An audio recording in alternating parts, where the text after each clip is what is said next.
All right, welcome back to Lantern TV. We are live in Los Angeles. As you can see, the directions to Pasadena just behind us here for the Rose Bowl. Ohio State versus Utah. Now the weather is nice. It's supposed to be 60 degrees and perfectly clear at kickoff, but it has not been this way the past few days here in LA. And Coach Ryan Day alluded to that at his press conference today, saying the Buckeyes brought a little bit of that Ohio weather, but we're in the clear now. Full sun, clear skies here in LA for the Rose Bowl tomorrow, Saturday, New Year's Six Bowl. Casey, what are you expecting in this matchup? Obviously, we know the opt-outs. Ohio State has Chris Olave, Garrett Wilson, Nicholas Petit-Frere, and Haskell Garrett all opted out for this game due to being eligible for the NFL draft. No COVID issues as of now. What do you expect tomorrow in the Rose Bowl?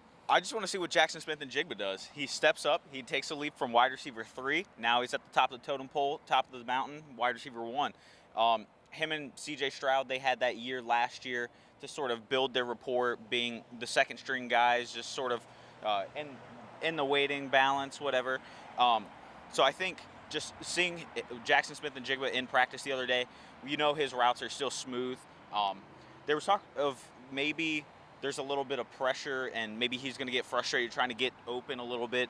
But like Ryan Day said, you have to trust your playmakers that are around you to help you out, because you still have Marvin Harrison Jr., Emeka Egbuka, Julian Fleming, plus all the tight ends that they have at their disposal to sort of alleviate that load off of Jackson Smith-Njigba's shoulders.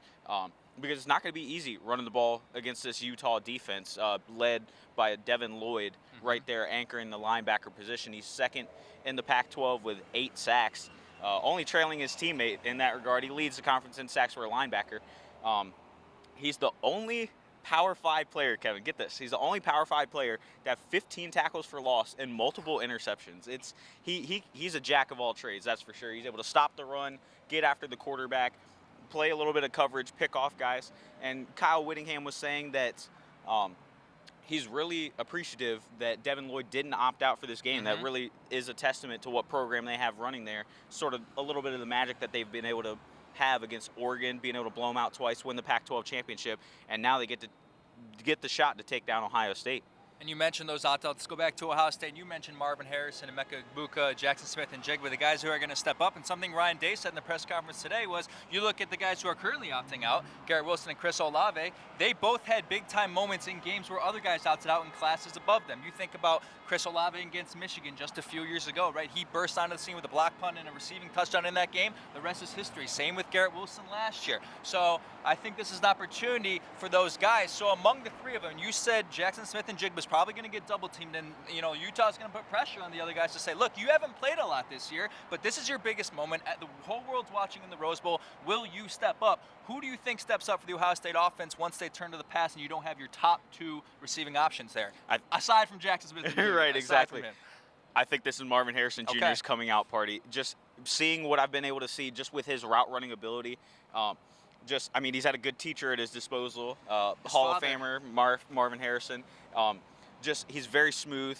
He's able to catch the ball with his hands. I know that sounds a little bit weird. Obviously, you catch the ball with your hands. Some guys like to catch it with their chest body, plate. right? Yeah, their shoulder pads. But he's able to really make the position look smooth. I mean, there's some guys that you see it's difficult to get separation, difficult to really catch the ball. I mean, just as simple as that may sound. But Marvin Harrison Jr. has made that look easy. And, he's gotten some opportunities being able to link up with his high school quarterback, Kyle McCord, sort of in garbage time.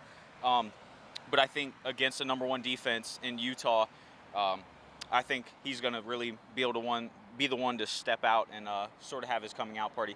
Emeka Egbuka, though, you could see him on some returns maybe. I know they've been flirting with Jackson Smith-Njigba back there. I've seen Jaden Ballard take a couple reps at that spot. But yeah, I think that'll be one of the key factors. Also, being able to stop Utah's rushing game. They are #1 in the country in expected points added per play on the ground, with Dayton, Ohio native Tavion Thomas. He had an offer from Ohio State. He had a letter of intent, but he chose Utah, and he said he's got something to prove this Saturday. Ohio State, their physicality was tested when they gave up 5 touchdowns to Hassan Haskins in that Michigan game, and that's been a real point of emphasis, just the physicality of this football team.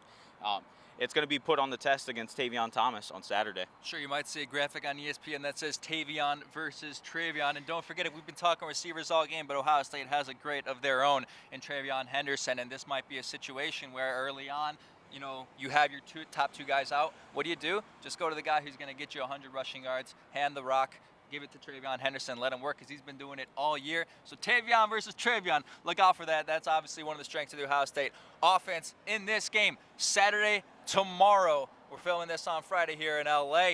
Ohio State, Utah, the Rose Bowl, Big Ten versus Pac-12. It's the granddaddy of them all in Pasadena. We'll be here with the highlights for you at Lantern TV. Be sure to follow us on our YouTube to see those and look for all of the articles at thelantern.com. For myself, Kevin Lapka, alongside Casey Smith, we'll see you tomorrow. And for the final time of 2021, this has been Lantern TV. Take care. We'll see you next time.